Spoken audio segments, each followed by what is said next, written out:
Praise the Lord. എൻ്റെ പ്രിയരെല്ലാം സന്തോഷമായിരിക്കുന്നല്ലോ. കർത്താവിൻ്റെ സാന്നിധ്യം നിങ്ങളുടെ കൂടെ ഇരിക്കട്ടെ. പ്രിയപ്പെട്ടവരെ, ഒരു ചെറിയ സന്ദേശം.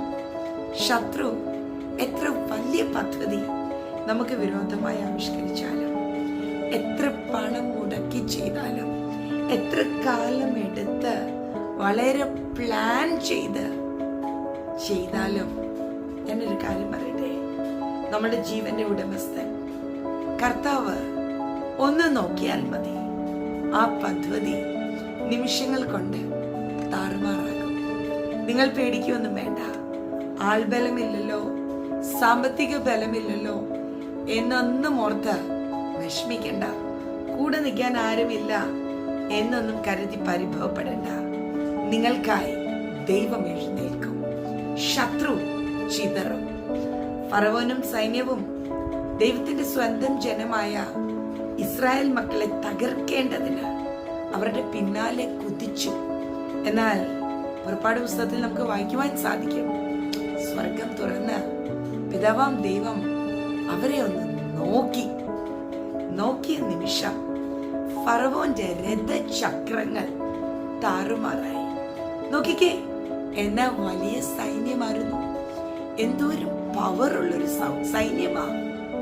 പക്ഷേ ദൈവം ഒന്ന് നോക്കിയപ്പോൾ താറുമാറായി. നിങ്ങൾ പേടിക്കേണ്ട കേട്ടോ. എതിർവശത്ത് നിൽക്കുന്ന പദ്ധതികൾ നിങ്ങളെക്കാൾ ബലമേറിയത്, ശക്തമായത് ഒക്കെ ആയിരിക്കാം. പൈശാചിക മണ്ഡലം പുതിയ തന്ത്രങ്ങളൊക്കെ ഒരുക്കുന്നുണ്ടാവാം. അതൊന്നും കണ്ട് പേടിക്കണ്ട, ക്ഷീണിക്കണ്ട. നിങ്ങൾക്കൊരു കേടും സംഭവിക്കത്തില്ല. പിതാവാം ദൈവത്തിന്റെ മുഖത്തേക്ക് നോക്കിക്കേ, അവിടുന്ന് നിങ്ങൾക്കായി എഴുന്നേൽക്കും. ശത്രു ചിതറും, ശത്രുവിന്റെ പദ്ധതികൾ പൊളിയും, ഉറപ്പാ.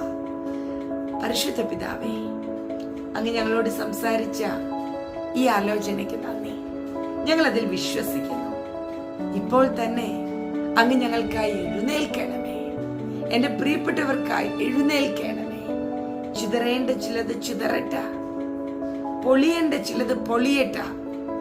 ശത്രുവിന്റെ പദ്ധതികൾ തകരട്ട, പൈശാചിക മണ്ഡലം പരാജയപ്പെടട്ട. അങ്ങയുടെ മക്കൾക്ക് ജയം കൽപ്പിക്കുന്നു. ഞങ്ങൾ അങ്ങയെ സ്നേഹിക്കുന്നു നാഥ. മഹത്വം അപ്പായിക്ക് യേശുവിൻ നാമത്തിൽ തന്നെ. ആമേൻ. Bless U.